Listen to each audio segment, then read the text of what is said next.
All right, welcome to the deep dive, where you share your sources and we kind of go through them and extract the core insights, the big ideas, trying to make sense of the complicated stuff. So you don't have to really. This deep dive is especially for you, the learner. Someone who wants to understand big, important concepts quickly and thoroughly without getting bogged down with all the details. And today we're going to tackle a question that's been around for ages. It's a big one. Does our ability to know things about the world, does that actually point to the existence of God? It's a really fundamental question, and we're going to explore the thoughts of two really prominent figures in Christian philosophy to help us grapple with it. Exactly, yeah. You sent us excerpts from James Anderson's paper, If Knowledge Then God, the epistemological theistic arguments of Plantinga and Van Til, which is coming out soon in the Calvin Theological Journal. So our mission today is to really unpack those main arguments from Alvin Plantinga and Cornelius Van Til on this connection between knowledge and theism. See where their ideas come together, where they diverge, and what their perspectives might tell us about how we actually come to know anything at all. Like what are the foundations of our knowledge? Right. So okay, let's get into it. So Anderson starts by highlighting that both Plantinga and Van Til have this interesting shared background. They were both, children of Dutch immigrants. They grew up in the Calvinist tradition, and they even had the same philosophy professor at Calvin College. It was William Harry Jalema. And then this theologian, Abraham Kuyper, was like a really big influence on both of them. And, they both ended up approaching philosophical questions from this very distinctly Christian worldview, really drawing on that Reformed theological tradition. And this is where things get really fascinating. Despite this shared background, they were both, they had this skepticism of what's traditionally called natural theology, which is the attempt to prove God's existence just by using reason and observing the natural world. So, without relying on religious texts or specific revelations. But here's the crucial part, right? They both came to this conviction that there's a deep and essential link between how we know things, right? That's epistemology, if you're keeping score, and what actually exists in the world, which is ontology. What is real? They both argued that to understand how we can know anything at all, we need to consider God, right? We bring God into the picture, and that if you limit yourself to a purely naturalistic view, where there's no room for anything supernatural, you inevitably end up in this kind of radical skepticism. You start questioning everything. Exactly. Yeah, Plantinga famously put it this way: naturalistic epistemology flourishes best in the garden of supernaturalistic metaphysics. And what he's getting at is that a naturalistic approach to understanding knowledge, it actually makes the most sense if you accept a supernatural reality. And Van Til, he kind of took it even further, stating that unless God exists as ultimate, as self-subsistent, we could not even know anything. So these are really powerful claims, and they form like this bedrock of what are called epistemological theistic arguments. So arguments for God's existence that start with our capacity for knowledge. So let's dive into Plantinga's specific arguments first, as Anderson lays them out in his paper. So he focuses on three main lines of reasoning, where Plantinga kind of takes these generally accepted aspects of how we think and uses those to argue for God's existence. So the first one, and probably the one that's been discussed the most, is the evolutionary argument against naturalism, or EAAN for short. And the central idea here is that if we believe that humans are just the result of blind, undirected, naturalistic evolution, then we actually have a good reason to doubt the reliability of our own minds, right? So like even the very belief in naturalistic evolution itself could be suspect. Okay, unpack that a bit more for us. How does Plantinga make that connection? Like, how does he get there? Well, he kind of breaks it down into these three key steps. The first one is that he argues that the probability of our cognitive abilities being reliable, meaning they generally produce true beliefs, given naturalism and evolution, is either very low or we can't even know. It's inscrutable. Think about it this way, right? From a purely naturalistic perspective, evolution favors traits that help us survive and reproduce, right? That's kind of the name of the game. So true beliefs can be helpful for that, for sure, but they're not strictly necessary.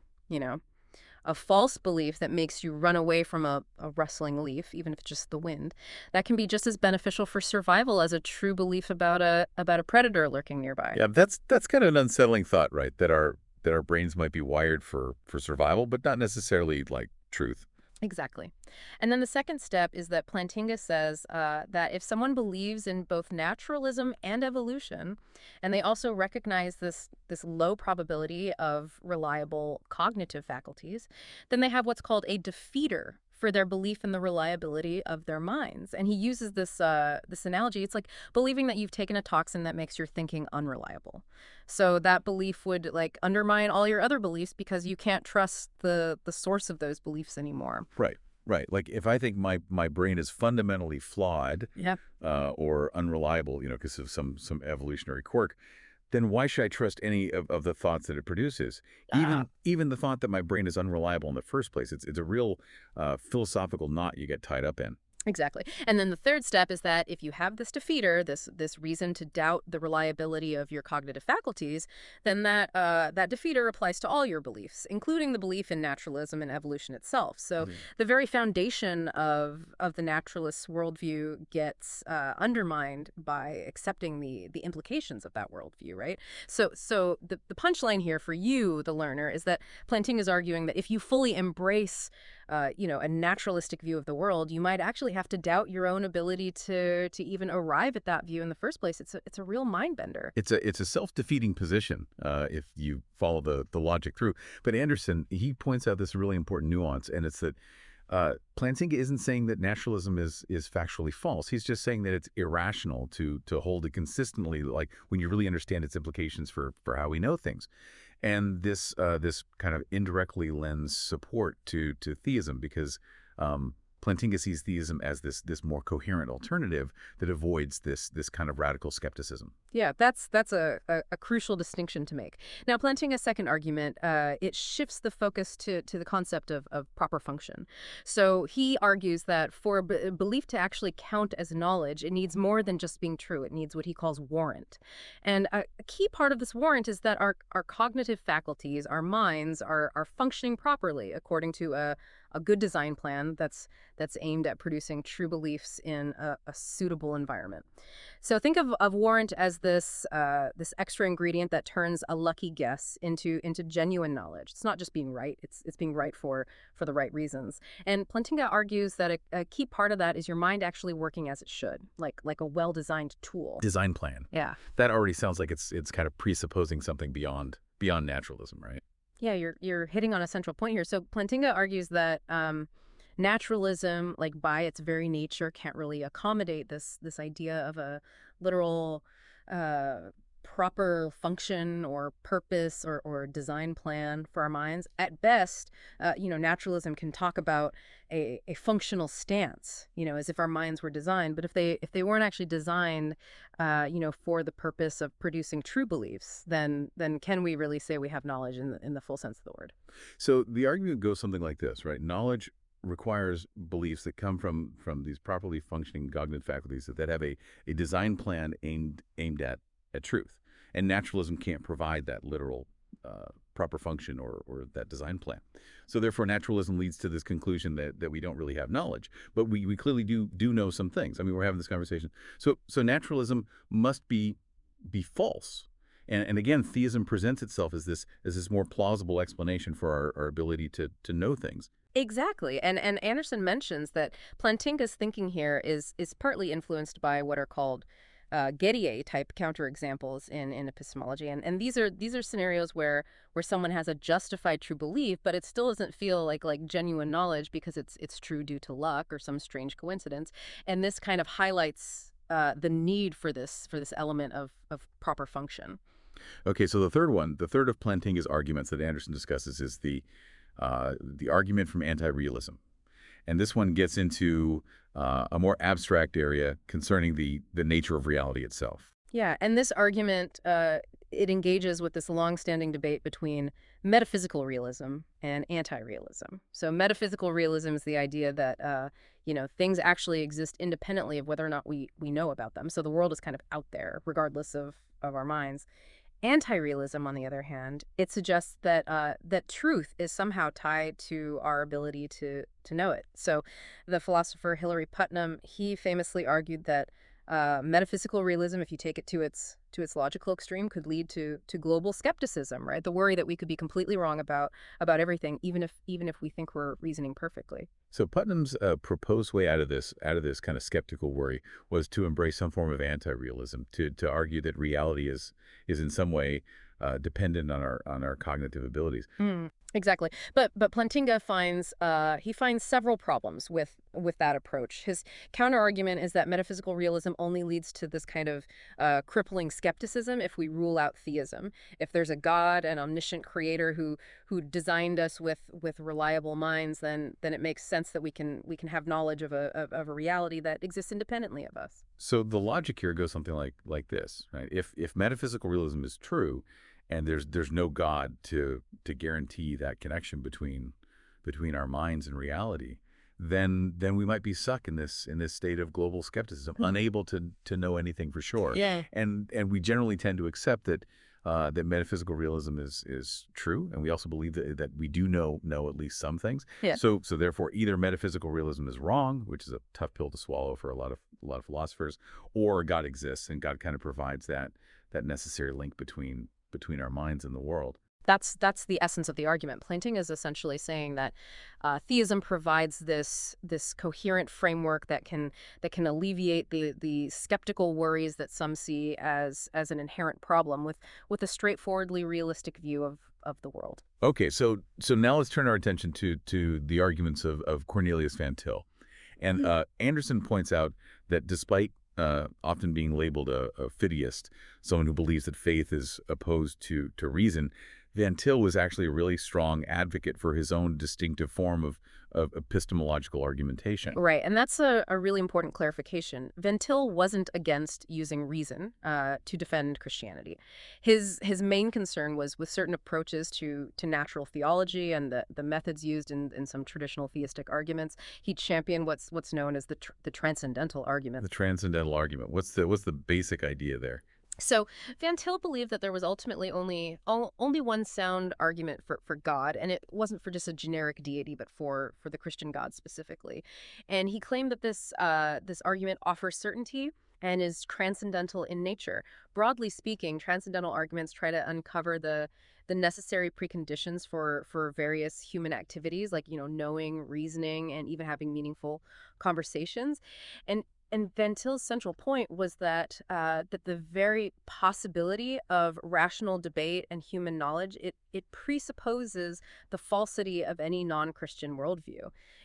In essence, Van Til is making this really bold claim. He's saying you can't even have a rational discussion or know anything unless you implicitly accept the foundations of Christianity. It's the ultimate underlying assumption. Yeah. He famously said, the absolutely certain proof of the truth of Christianity is that unless its truth be presupposed, there's no proof of anything. Wow, that's a really strong statement. It sounds like he's saying that Christianity isn't just a possible foundation for knowledge, but the only logically viable one. Exactly. And Anderson outlines four kind of sub-arguments or different angles on this transcendental approach in Van Til's work. The first one is what's called the one-many argument. The one and the many. That sounds like a real classic philosophical puzzle. It is. It grapples with this fundamental philosophical challenge of how to understand the relationship between unity and plurality in reality. Imagine trying to describe the world. You see individual trees, right? The many, but they're all part of a forest, the one. And philosophers they've wrestled with how these two concepts relate at the most fundamental level. And Van Til argued that only Christian theism, with its doctrine of the Trinity, the idea of God as one in essence and three in person, that only this can really resolve this problem. He saw the Trinity as this original one in many, providing the necessary foundation for a coherent human experience and knowledge. So he's reasoning that the world that we experience, it exhibits both unity and diversity, right? If you prioritize one over the other as the ultimate reality, so either everything is ultimately one undifferentiated thing or everything is just a collection of completely separate entities, then knowledge becomes impossible. If everything's just one single unchanging blob, then there are no distinctions to be made and therefore nothing to know. And conversely, if everything is just this chaotic jumble of unrelated bits, then there's no connection, there's no order. So it's impossible to categorize or understand anything. Precisely. And Van Til argued that Since we demonstrably do have knowledge, we do know things, the underlying reality must have both unity and plurality in this fundamental co-ultimate way. And his conclusion is that only Christian theism, with its understanding of God as Trinity, provides this ultimate ground for both unity and diversity. He even points to things like nominalistic materialism, which emphasizes individual particles as an example of ultimate plurality, and monistic pantheism, which sees everything as ultimately one divine substance, as an example of ultimate unity. So it's a fascinating way to connect theological doctrine to this really fundamental philosophical problem. And then the second sub-argument, as Anderson mentions, is the argument from the unity of knowledge. Yeah. And this one seems to hinge on this idea that everything in the universe is interconnected in some way. Yes, exactly. Van Til reasoned that because everything is related to everything else, if we don't possess this, this comprehensive knowledge of absolutely everything, then we can't really know anything with certainty. Any single unknown fact could potentially undermine our current understanding of everything else.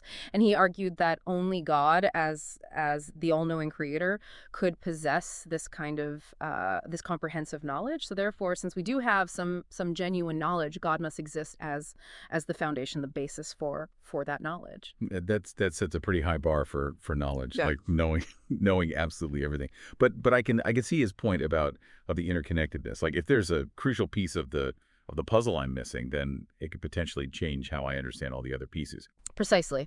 And Van Til, he uses this helpful analogy here. He says, imagine a child walking through a dense forest, hand in hand with their father, and the child's understanding of the path and their surroundings is entirely derivative and dependent on the father's comprehensive knowledge of the terrain. Similarly, our knowledge is derivative and dependent on God's comprehensive knowledge. Okay, so the third argument is the argument from the uniformity of nature, and this one grapples with Hume's famous problem of induction. This is the philosophical challenge of justifying our assumption that the future will resemble the past, and that's the bedrock of all scientific inquiry and a lot of our everyday reasoning. I mean, think about how much we rely on the sun rising tomorrow just because it's always risen in the past. So Van Til's digging into the philosophical foundation of that everyday assumption. Exactly, yeah. Van Til argued that the existence of the Christian God and his sovereign and consistent control over the universe is the only presupposition that can really account for the necessary uniformity of nature that science and our daily lives rely on. And without this underlying presupposition, our inductively based beliefs, so our conclusions about the future based on past experience, they lack any real warrant, any justification. And since we do in fact have warranted inductively based beliefs, theism must be true as the necessary foundation for that warrant. So without this consistent and reliable creator God, who upholds the order of the universe, there's no real guarantee that the laws of nature will continue to operate as they have in the past, making all our scientific findings and predictions ultimately unfounded. It sounds like he's saying that science itself implicitly relies on a theistic worldview. Yeah, that's the core of his argument there. Now the final sub-argument that Anderson discusses is the argument from conceptual schemes. And this one touches on the ideas of the philosopher Immanuel Kant, who argued that our minds don't just passively receive information from the world. They actively shape our experience by organizing it through these pre-existing categories or concepts, what he called conceptual schemes. Right, like our minds aren't just blank slates. They kind of come with this built-in framework for understanding. Precisely. And this raises some really profound skeptical questions.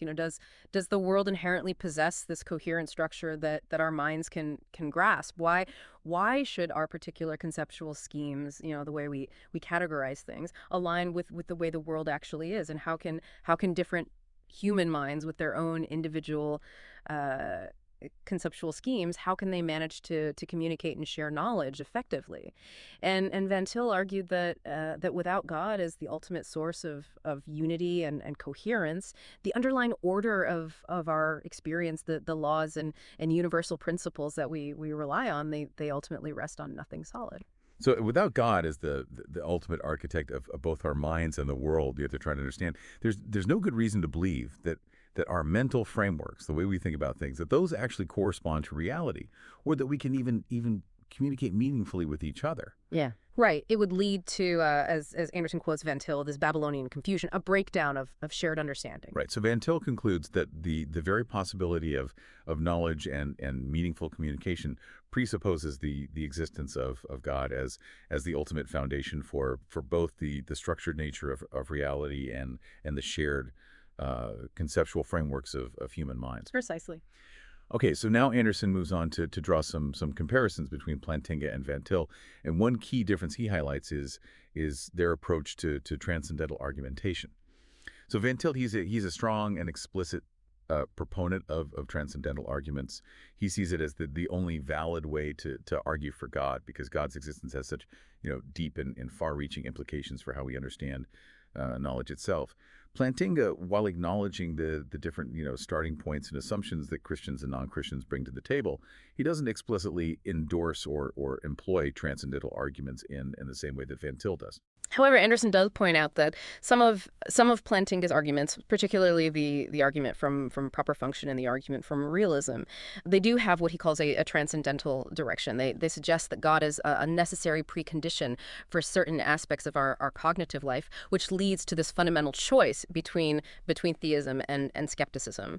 So while their methods differ, both philosophers are in their own way arguing that the ability to know it isn't just a lucky accident. It points to a deeper reality. Right. That's an interesting way to see the connection between them. Anderson also brings up the internalism-externalism debate in epistemology. So Plantinga is a clear externalist. He holds that the conditions that justify our beliefs and make them count as knowledge, those don't necessarily have to be things that we're consciously aware of. Van Til, on the other hand, he doesn't really directly engage with this debate, and some interpretations of his arguments seem to lean towards an internalist perspective, which suggests that we need to be aware of the underlying presuppositions.